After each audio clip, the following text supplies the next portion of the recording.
Lahko marsikateri problem tudi rešiš s tem, da malo več določene knjige bereš. Tako da knjige ti dajo odgovore na določena vprašanja. Mislim, da je humanistika v celi Evropi, da je podcenjena.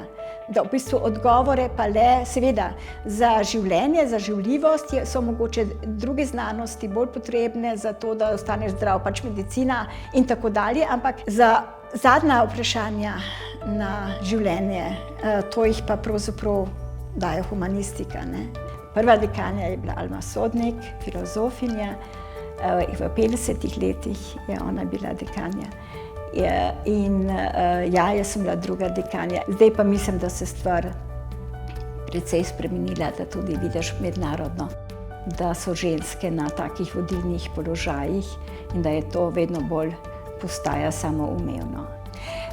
Glede tega se spomnim to, da sem vztrajala tudi pri rektorju, da sem dobila tisti dokument, ki me je proglasil za dekanjo Filozofske fakultete, da sem tudi želela, da sem dekanja in ne dekanica.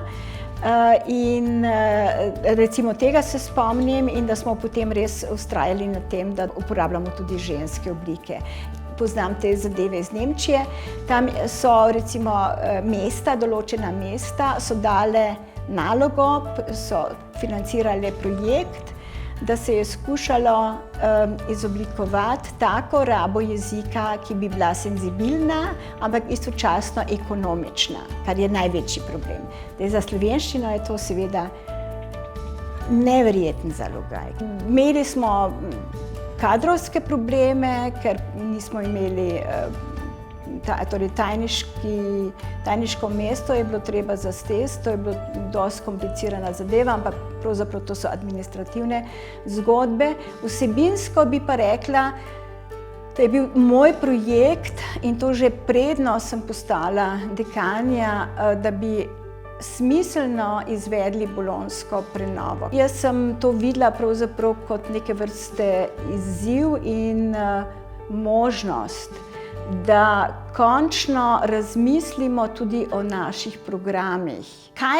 Katere kompetence se v okviru pač te prenove in v katerih predmetih posredujejo.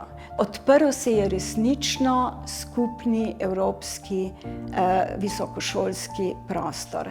V času še pred Bolonjo nismo si mogli predstavljati, da bi s tako lahkoto študentje lahko šli na druge univerze, da bi spoznali druge sisteme. Kar se mi zdi pa od vsega začetka, da je bilo problematično, je pa, da ni se dovolj na evropskem nivoju razmislilo, kaj pomeni prva stopnja. Ker ideja sama po sebi je dobra, da nekdo, ki pač bi rad študiral, ampak ne želi zdaj študirati, ne vem, do doktorata, ampak bi rad pač imel en delček neke znanja, bi si rad pridobil, taki ljudje so lahko zelo dragoceni in teh diplomantov gospodarstvo še ni odkrilo. Gotovo so bila naporna leta, ker niso bili samo prijetni spomini, tudi ne bi bilo realistično, ne bi bilo objektivno. Se mi zdi, da je bilo to izredno zanimivo, razburljivo obdobje. In da smo tudi nekaj naredili, no. Seveda ne jaz sama, ampak skupaj potem, pa predtem, pa potem.